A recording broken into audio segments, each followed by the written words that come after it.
Welcome back to Star Wars Shovelware, my name's Luke, and in today's asset flip warning video, we're going to be taking a look at a game whose name pretty much epitomises the creativeness of its author. Now if you couldn't work this one out for yourself, Beat Them All is a beat 'em up game, and it comes to us from the current reigning champ of asset flips, PixArts. And if by chance you're not familiar with what an asset flip is, then I recently released a video which covers off everything you need to know about them, and about the growing issues of asset flips on the Switch eShop, and I'll leave a link to it in the description box below. Now as with most PixArts titles, for the eShop listing we get a few simple screenshots which don't really show much of the game, and an over-embellished description which claims that Beat Them All is the ultimate beat 'em up game, so move the f*** over Streets of Rage. It also tells us that the whole game is designed in a story mode where you'll fight against the thugs of the city applying your boxing and kung fu skills, and it also includes a training mode to show you the ropes as it were.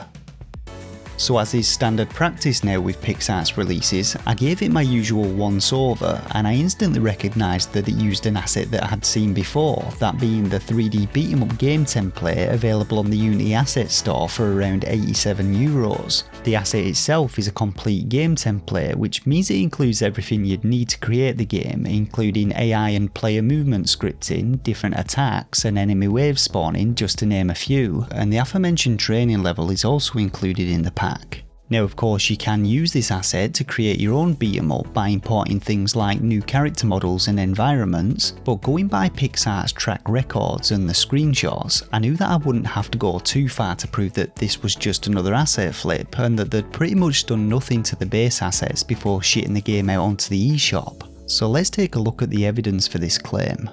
Now if we start by looking at the eShop screenshots, we can see that between the three of them we have a white character called Nathan, a black dude called Jason, and the only enemies featured in the screenshots are these green mohawk guys. Taking a look at the asset, we find that it only includes these three character models, and that the character selection screen confirms that our two beefcakes are indeed named Nathan and Jason. As I said before, the asset also allows you to fully customise your level designs and the spawn points of items and enemies, and if PixArts had gone to the effort to do this, I would have thought the eShop screenshots would feature more than this single street level. As it is though, if we take a look at the YouTube video for the asset, we can actually identify moments in the video where the object and enemy placements identically match the eShop screenshots, and I actually managed to download and play a demo of the game which also featured an identical layout in its first level. Now while doing research for this video, I had a little scout of the comments in the YouTube video, and I actually found that there were a couple of people sharing projects that they'd been able to create using the assets.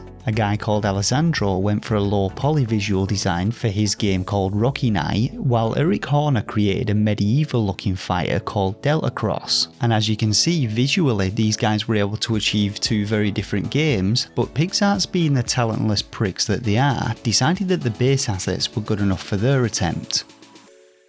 So there's not really much else to say about Beat Them All, and so we'll just chalk this one up as being another shoddy asset flip, and I've gone ahead and added it to the asset flip spreadsheet, which you'll also find linked below. Hopefully you found this video helpful and I was able to steer you clear of this title, and if this is the case then feel free to hit that like button to show your appreciation. Let me know your thoughts and opinions in the comments section below, and I'll no doubt be back with a new asset flip warning video in the near future, so subscribe to keep informed about those, as well as honest reviews of actual Nintendo Switch games. For now though, I want to thank you all once again for watching, and until next time, take care of yourselves and game on.